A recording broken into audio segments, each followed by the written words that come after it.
Good morning and welcome back to Shanti Kunj online classes. Children, we have completed all chapter 1 to 4. Today we read about chapter number 5, materials from the earth. यानी अर्थ पे कितने material हैं, उनसे कितने सारे materials निकलते हैं, हम ये इसमें स्टडी करेंगे.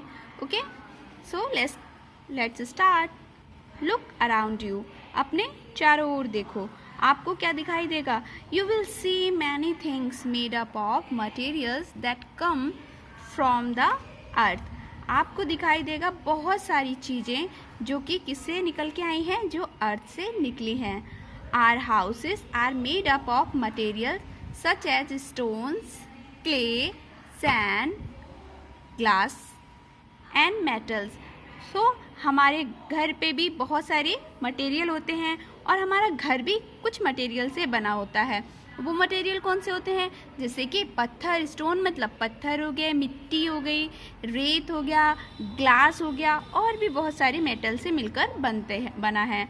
The utensils we use at home are made up of metal, clay और ग्लास. तो जो घर पे आप यूटेंसिल यूज़ करते हैं यानी बर्तन यूज़ करते हैं, तो वो भी किससे बने होते हैं? या किसी मेटल से बने होंगे या मिट्टी के हो सकते हैं, जैसे घड़ा वगैरह मिट्टी का होता है, ग्लास के भी हो सकते हैं, है ना.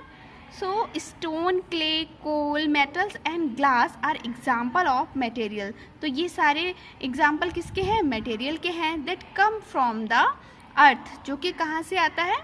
अर्थ से आता है. These materials are called natural resources. ये materials क्या कहलाते हैं? ये material natural resources कहलाते हैं. As they are found in nature. क्यों? क्योंकि ये नेचर से हमें मिले हैं. नेचर मीन्स प्रकृति, यानी जो अर्थ से मिले हैं. ओके. स्टोन्स, स्टोन मतलब होते हैं पत्थर. Stones are cut from big rocks और are dug from the earth. तो स्टोन हमारे कैसे बनते हैं? जो बड़ी बड़ी चट्टानें होती हैं तो उनको कट करके स्टोन बनाए जाते हैं, और या फिर अर्थ को खोद कर, डग मतलब खोद कर भी इन्हें निकाला जा सकता है. A place where large amounts of stone are dug out from the earth is called the quarry. और आप यहाँ से भी प्रोनाउंस कर सकते हैं क्वारी. सो ये क्या होते हैं बच्चों? ये ऐसे स्टोन होते हैं जो अर्थ के अंदर दबे रहते हैं और इनको डग आउट करके यानी खोद के बाहर निकाला जाता है. उस जगह को ही हम क्वेरी कहते हैं. तो बच्चों समझ में आया आपको स्टोन कैसे निकलता है?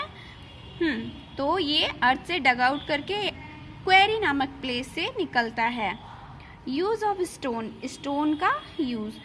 We use stone to make houses and different parts of building. So हम stone का यूज़ क्यों करते हैं? हाउस बनाने के लिए करते हैं, या बड़ी बड़ी बिल्डिंग्स के डिफरेंट पार्ट्स बनाने में भी हम यूज़ करते हैं.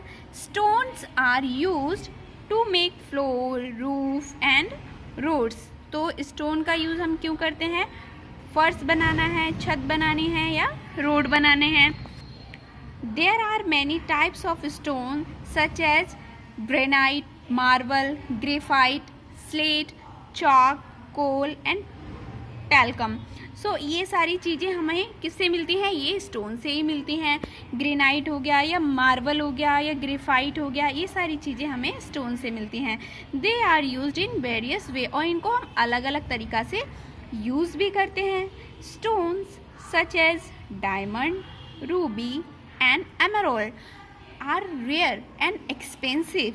तो ये जो होते हैं, जैसे डायमंड हो गया, ये रूबी हो गया, एमराल्ड हो गया, ये बहुत ही एक्सपेंसिव होता है, और ये जनरली हमें ऐसे नहीं मिलता कि हमने अर्थ खोदी और उसमें से निकल आया. ये बहुत ही रेयरली मिलता है क्योंकि ये बहुत ही ज़्यादा महंगा भी होता है. So they are called precious stone और जेम्स. इन्हें ही हम जेम्स स्टोन भी कहते हैं, या फिर इन्हें बहुत ही कीमती पत्थर कहते हैं. Other stone such as garnet, amethyst and topaz are less expensive. तो ये कैसे होते हैं? ये कम महंगे होते हैं. So they are called semi precious stone. इसीलिए इनको हम सेमी प्रीसियस स्टोन कहते हैं. बच्चों अब हम पढ़ते हैं मार्बल के बारे में। मार्बल क्या होता है? Marble is a hard rock, ये बहुत ही कठोर चट्टान होती है। When polished its surface become very smooth, जब हम इस पर पॉलिश करते हैं तो इसकी स्मूथ और भी ज़्यादा स्मूथ हो जाती है।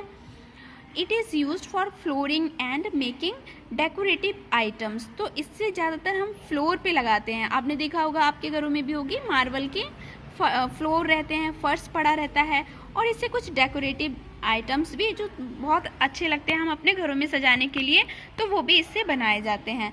The Taj Mahal is made of marble, तो ताजमहल भी मार्बल का बना है, जिसे हम क्या कहते हैं? संगमरमर कहते हैं। ओके बच्चों, तो बच्चों अब आपको क्या करना है, आपको यहाँ से एक बार फिर से रीडिंग लगानी है अच्छे से, और उसके बाद में होमवर्क करना है। होमवर्क में आपको करना है tick the correct option. First question देखिए, material are called natural resources, क्योंकि ये हमें नेचर से मिले हैं। The grey coloured rock is graphite, इसे हम नेक्स्ट क्लास में स्टडी भी करेंगे। Diamond is a kind of stone. Okay children, इतना वर्क आपको अपनी कॉपी में अच्छे से करना है। नेक्स्ट क्लास में हम आगे का पढ़ेंगे। Till then bye bye, take care.